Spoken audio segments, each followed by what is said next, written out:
What's up?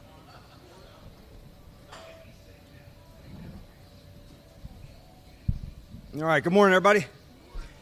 I said I'd provide some updates to you when I had them, so I do have an update. Terry McLaurin has reported, and we're very happy about that. He'll start the training camp on PUP for his ankle.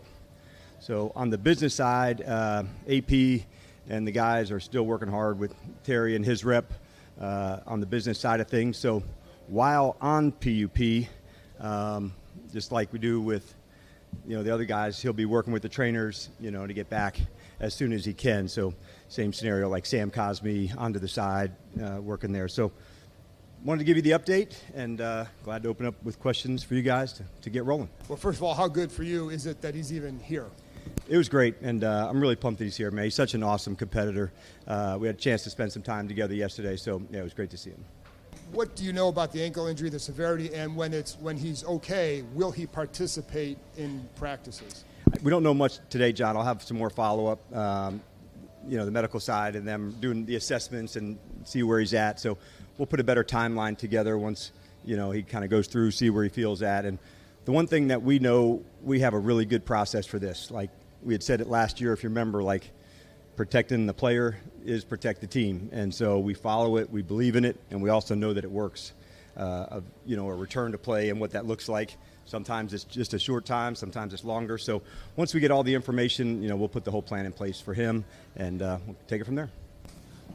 You guys have talked over the last year since you got here about what it means to be a commander, and you've identified that after what you went through last year. Where does what you saw from Terry, how does that fit into that whole conversation?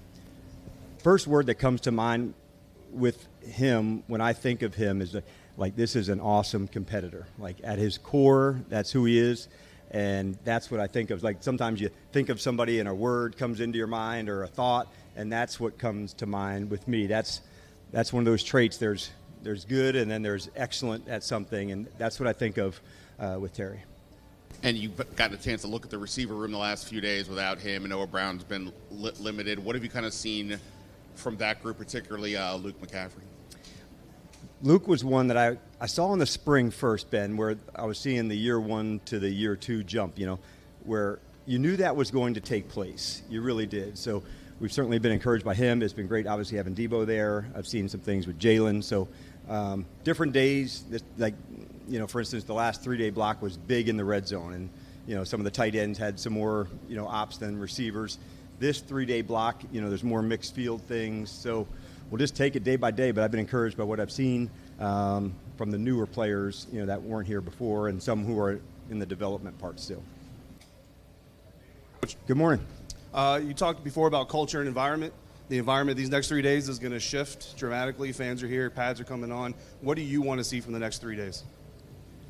More just our relentless attitude to get better. And that's where you keep pushing. You find this connecting of competing against one another over and over again.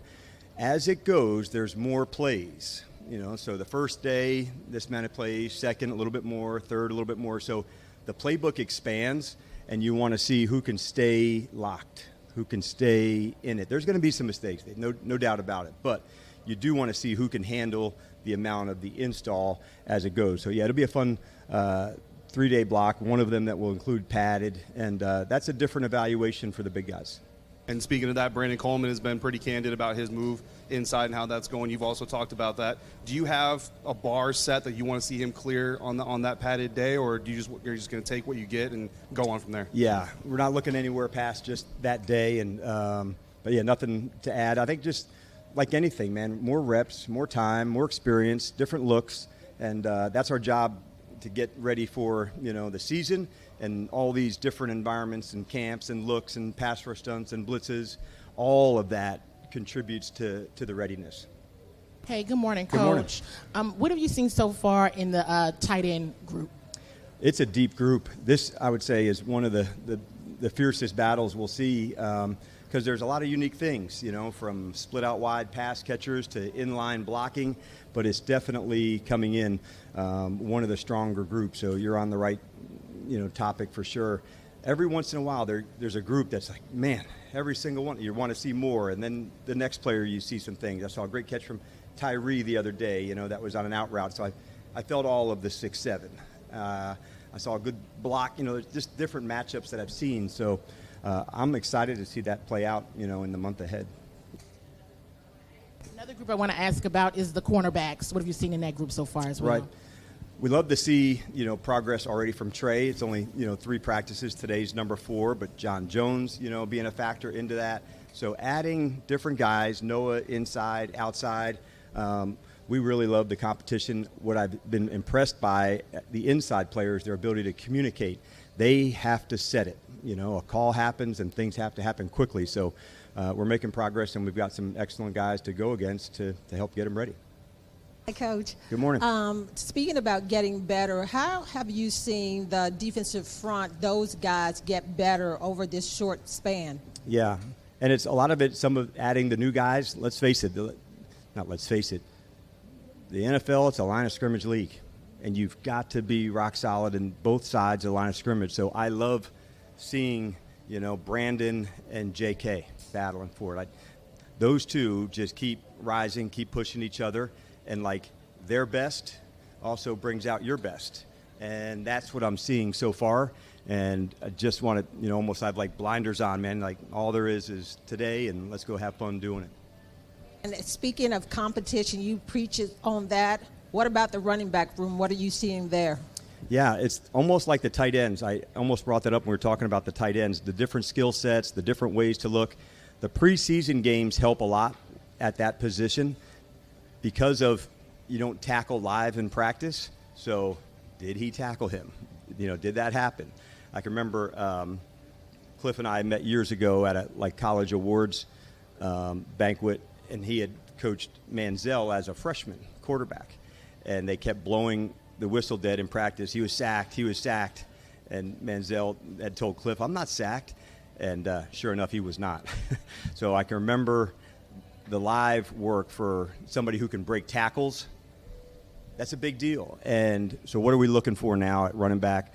Assignment, tracks, the right cut, the right read, almost taking them all the way up into that spot. Can I break a tackle and finish? But it's a really strong group, and there's some excellent leaders in that group. I mean, they're tough. They're playing well so far. Hi.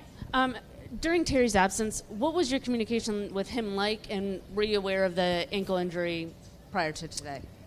We knew, at the end of last season, the ankle was something that, he was dealing with as it goes. So it's not so uncommon that lingers into the off season. Yeah. Okay, so this is something that happened during the season and you're still dealing with? Okay. The last season. Yeah, okay. Towards the end of last season. So, so that's not that uncommon, where it can, linger through where it's at. So that's where it's at. And as far as communication, yes, because part of the off season being here, so I try to keep up with as many guys as I can. When the newer players get here, I'm starting on them first, as we're getting there. But Terry's easy to communicate with. Your level of concern with the ankle, is this just more precaution, or is it, he's really got to I don't know slow? yet. Okay. And once they go kind of put the process together for what that rehab will look like, I'll have a better sense. I just know, hey, man, protect the player is protecting the team. So let's put the plan in place, and then we'll attack it from there. Over the years, holdouts can build resentment between coaches and players. Did it ever get to that a little bit for you? Was there ever a moment where you're kind of resenting that this has happened? No, I think in that space what I've learned is give people grace in that spot. You don't know a coach, a player, who's dealing with what, how it's affected you. So my number one goal is, keep the main thing, between players and coaches. So it's tricky and it's hard. So y'all want to, in those instances, man, like with Terry, I wanted to check in with the man, not the ball player. Good news, most of the time with players, being around teammates, locker room, field, that is the happy place. And so being around and connected to teams, that's where most of us feel our best. And so when you're separate and by yourself, you can feel any kind of way. But being a part of a team, and specifically this team, there's a lot of energy that goes with that. Dan, how did Terry seem to you when you talked to him? He seemed very much like himself. Terry's always a serious competitor, but a pro's pro in a lot of respects, Dave, that he's just handles things in such a right way. I wanted to, really, I was checking in with the man, the other side of things are there, but to make sure in the midst of all that, just, the joy of here, teammates, togetherness, and he's built a lot, with the teammates here, and so I think that's what, people like Bobby and others were probably referencing and talking about him. Hey, that's his side of things. They know him as the teammate, and that's where the love is for them. For those of us that don't marinate in PUP rules, what Yes. can he do and not do while he's on PUP? So PUP is no team, no walkthroughs, no practices. It's really a focus of you count on the roster limit, but you're in let's call it like a rehab mode, to get everything ready. You can push that training to get there, but it's a kind of a build-up to get back to play. All right, you guys have a good one. Hydrate.